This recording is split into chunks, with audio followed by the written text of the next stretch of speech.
Assalamualaikum warahmatullahi wabarakatuh.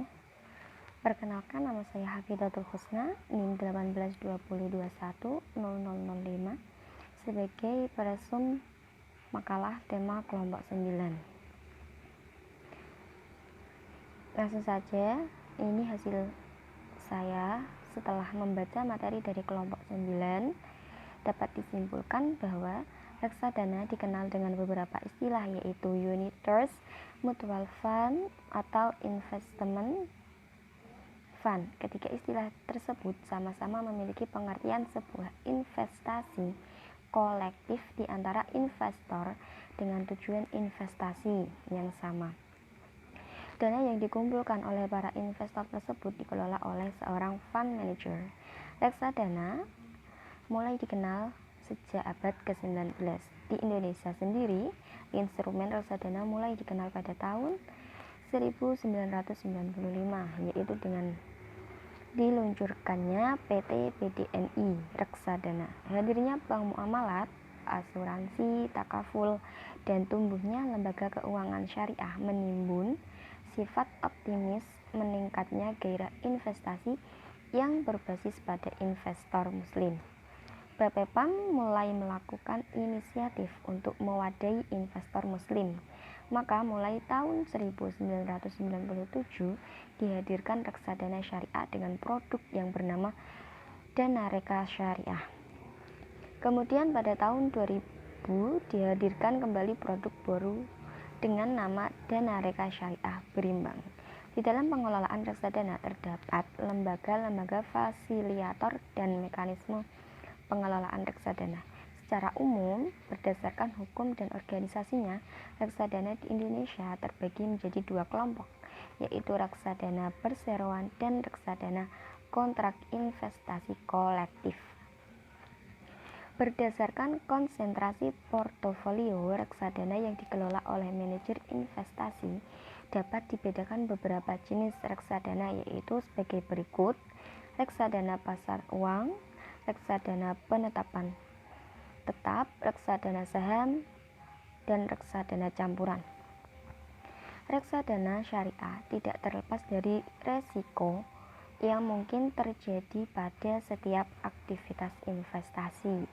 Adapun resiko-resiko yang mungkin dihadapi ketika memutuskan untuk membeli reksadana syariah adalah resiko wan prestasi, resiko likuiditas, resiko perubahan politik dan ekonomi, resiko pasar dan globalisasi, resiko aktivitas lembaga-lembaga terkait, resiko syariah compliance.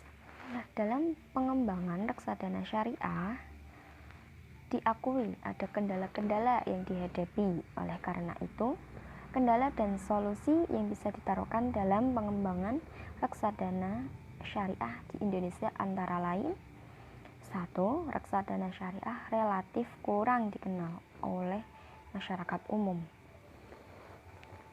Untuk mengatasi kendala ini, perlu adanya sosialisasi yang lebih intensif melalui penyediaan alternatif instrumen reksadana syariah yang beragam dan edukasi secara terus-menerus. Adanya sistem pasar ganda yang menawarkan reksadana konvensional dan reksadana syariah memberikan tantangan tersendiri bagi pengembangan industri reksadana syariah di Indonesia. Untuk menjawab kendala ini, reksadana syariah di samping harus mampu mengedepankan pendekatan idealisme atau emosional keagamaan, juga harus mampu menawarkan produk reksadana syariah marketable yang mampu memberikan keuntungan yang baik, resiko yang rendah, mudah dicarikan, sederhana, serta fleksibel. Yang terakhir, pertumbuhan reksadana syariah memerlukan dukungan dari berbagai pihak, baik pemerintah sebagai regulator, investor, praktisi, ulama, dan akademisi. Oleh karena itu, diharapkan adanya sinergi yang kuat antara regulator atau OJK, investor, praktisi, ulama dan akademisi untuk mendorong terbangunnya sistem pasar modal syariah yang bisa diterima. Sekian dari saya cukupkan untuk resumen dari saya. Apabila ada tutur kata yang salah, mohon dimaafkan. Wassalamualaikum warahmatullahi wabarakatuh.